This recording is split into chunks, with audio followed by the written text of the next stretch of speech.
Oi, pessoal! Hoje a gente vai falar um pouquinho sobre flexão pura oblíqua, mas antes disso eu vou fazer uma breve revisão do que já foi visto nas aulas passadas. Então, primeiro eu dei uma visão geral desse capítulo 5, né? Expliquei o que significava flexão pura, flexão simples, flexão normal, também a flexão oblíqua, né? E até agora a gente aprendeu um pouco mais sobre a flexão pura normal, que é o caso onde só atua o momento fletor, e esse momento ele coincidia com um dos eixos principais de inércia. Aí, em seguida, a gente também aprendeu a calcular o módulo de resistência de uma seção, o rendimento, né, qual que era mais econômica, mais eficiente. E agora, nessa aula, vocês vão aprender um pouquinho mais sobre a flexão pura oblíqua, tá? E qual que é a diferença, então, dessa daqui com aquela que a gente já estudou? Então, nesse caso, o momento fletor resultante, que está atuando na estrutura, ele não vai coincidir com nenhum dos eixos principais de inércia, que são aqueles eixos ZG e YG, tá? E aí o que a gente tem que fazer? A gente vai ter que decompor esse vetor segundo essas duas direções, certo? Uma parcela fica para o eixo ZG e a outra fica para o eixo YG. Então dá uma olhadinha nessa figura que eu representei aqui do lado, para essa explicação ficar um pouco mais clara. Então aqui tem uma seção qualquer, tá? Esse formato genérico, que significa que pode ser uma seção circular, retangular, seção I, seção T, enfim. Aí a gente tem então essa seção aqui, estão representados sobre ela os eixos principais de inércia, que são esses eixos ZG e YG. Tá também representada a linha neutra, que é essa aqui tracejada, tá? Tem também o momento fletor atuante, que é esse aqui que está na cor preta. E repara que ele não está em nenhuma dessas duas direções, né? Não está em direção ao eixo ZG nem ao eixo YG, que são os eixos principais de inércia. Então, o que a gente vai fazer? A gente vai ter que decompor esse vetor momento segundo essas duas direções, tá? Então, aqui, repara que tem a parcela que é referente ao eixo ZG, né? E aqui tem a parcela referente ao eixo YG, que fiz a decomposição desse vetor M. Aí também está destacado aqui esses dois ângulos, tá? Tem o ângulo alfa e tem o ângulo φ. Repara que o ângulo alfa, ele vai desse eixo ZG aqui até onde está o momento, ó, o vetor momento. Já o ângulo φ, ele vai desse mesmo eixo ZG até a linha neutra, tá? Então, o que vai acontecer? Quando eu fizer a decomposição do vetor momento, essa parcela aqui, que é o MZ, vai ser M cosseno de alfa, e essa parcela aqui vai ser M seno alfa. Vai estar escrito isso na próxima página, quando eu for fazer as deduções com vocês. Um detalhe importante é que aqui nessa figura já está tudo representado na convenção positiva. Então, repara, tanto o ângulo alfa quanto o ângulo φ, eles são positivos no sentido horário de rotação, tá? Então, ó, eles partem do eixo ZG e giram no sentido horário. Esse é o sentido positivo desses ângulos, tá? Aí também tem os eixos, né? O eixo ZG, ele é positivo quando está apontando para a esquerda. O eixo YG também é positivo quando está apontado para baixo. Só que agora, com os componentes, a gente tem que tomar um pouquinho de cuidado. Por quê? O MZ é tranquilo, ele vai ser positivo quando estiver no mesmo sentido que o eixo ZG. Agora, olha o MY. Repara que eles estão em sentidos contrários. Então, o MY é positivo quando está apontado para cima, tá? Pode ser meio confuso, mas tem um motivo da condição ter sido definida desse jeito. Então, por que isso acontece? Essa convenção, ela só foi definida assim para que a gente tenha tração no lado positivo dos eixos, ó. Onde eu coloquei esse sinal de mais é onde está ocorrendo a tração. E aqui, sinal de menos, compressão. Linha neutra, a gente sabe que as tensões são nulas, né? Então, é justamente para ter tração nesse lado positivo dos eixos e compressão do outro lado. E agora vai ficar um pouquinho mais claro quando eu explicar com a espuma como que isso funciona. Então, ó, para isso, a gente vai usar aquela regra da mão direita, tá? O dedão, ele vai seguir o vetor momento, né, o MZ e o MY, e os meus 4 dedos vão indicar o sentido de rotação. Aqui, imagina que é uma viga, né? E a gente vai aplicar, então, o momento sobre ela. Como que vai ser?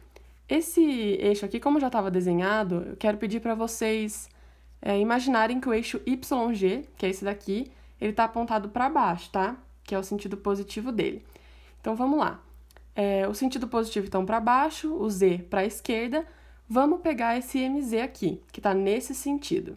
Então, ó, eu vou indicar esse esse MZ com o meu dedão para cá, e o sentido de rotação vai ser esse. Então, olha o que ele faz com a minha viga. Isso daqui, ó. Isso aqui, eu vou virar para vocês verem melhor. Isso daqui, ó. Certo? E o que isso significa? Que nessa parte inferior aqui tá ocorrendo tração e na parte superior tá comprimindo, ó. Certo? Então, nessa vista aqui, ó, qual que é o lado que tá ocorrendo a tração? É o lado do eixo YG, né? Que é justamente a parte positiva do eixo. E agora vamos ver com o momento MY. Deixa eu focar aqui de novo. Aí. O momento MY, ele tá apontado para cima. Então, meu dedão tá apontado para cima. O sentido de rotação é esse. Então, olha o que ele faz com a esponja. Isso daqui, ó. Tá vendo? Na outra visão aqui. O que isso significa? Que essa parte tá tracionando e essa aqui tá comprimindo, ó. Tá acontecendo isso daqui. Então, de novo, a parte positiva do eixo Z tá tracionando. Então, isso é o que explica essa convenção de sinais que foi definida, ok? Então, a solução desse tipo de problema, né, da flexão por oblíqua, ela vai se basear nesses 3 tópicos aqui. Então, primeiro, a gente vai decompor o momento com relação aos eixos principais de inércia, que são os eixos ZG e YG. Depois, a gente vai aplicar a fórmula da flexão para os 2 eixos, tá? Lembrando que na outra aula, nas aulas passadas, a gente viu que tensão é calculada por momento, momento fletor, dividido por momento de inércia, vezes y, que é aquela distância que parte da linha neutra, né, e vai até as extremidades, tanto de cima quanto de baixo, mas ela parte da linha neutra.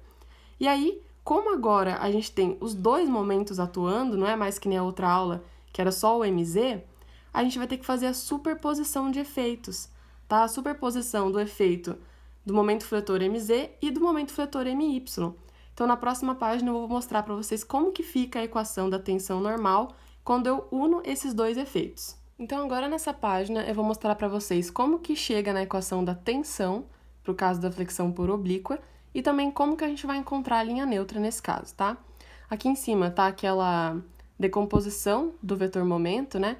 A gente sabe que o MZ vai ser o M cosseno alfa, e o MY vai ser M seno alfa. Isso vai ser importante para a gente na substituição.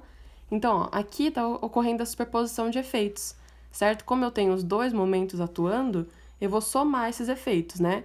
Vai ser o MZ vezes Y dividido pelo momento de inércia com relação ao eixo Z, e também o MY sobre o IY vezes uma distância Z, tá?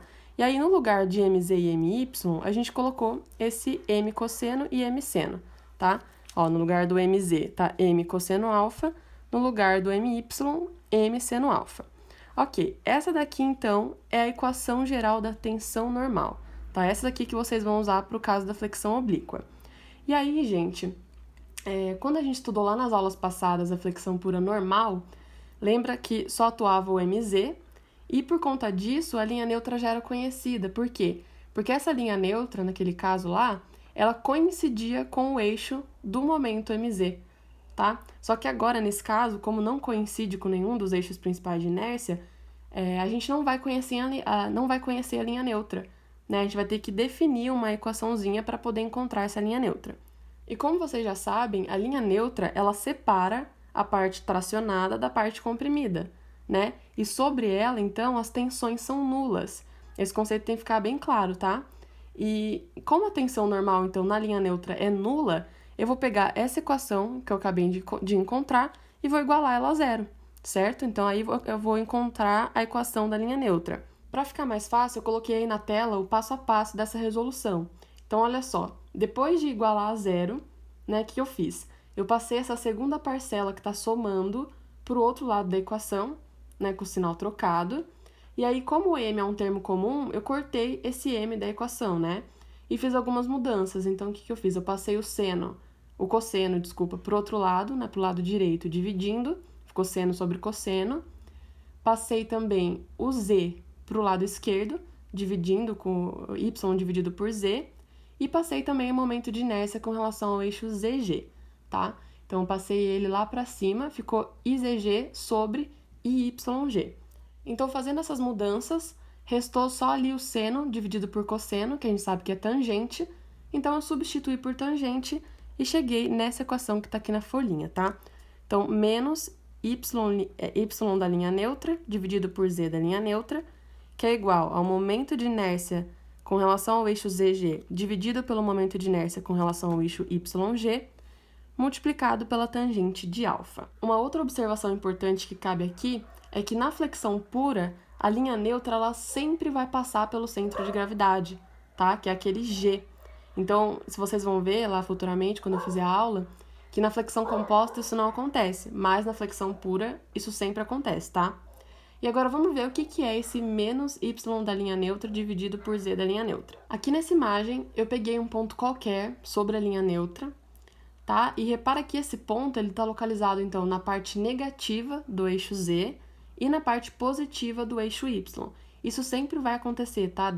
Se eu pegar qualquer ponto ali sobre a linha neutra, essa diferença entre os sinais vai ser sempre assim, ou vai ser a parte negativa no eixo y e a parte positiva no eixo z, ou o contrário, que foi o que aconteceu agora. Então, o que vai acontecer? A coordenada desse ponto é menos zln e yln.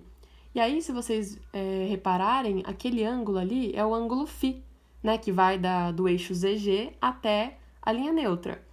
E aí, como eu sei que aquele ângulo é o φ, a gente faz a tangente desse ângulo, que fica cateto oposto sobre cateto adjacente. Cateto oposto é o YLN, né, e o cateto adjacente é o menos ZLN. E vai dar justamente essa divisão aqui, ó.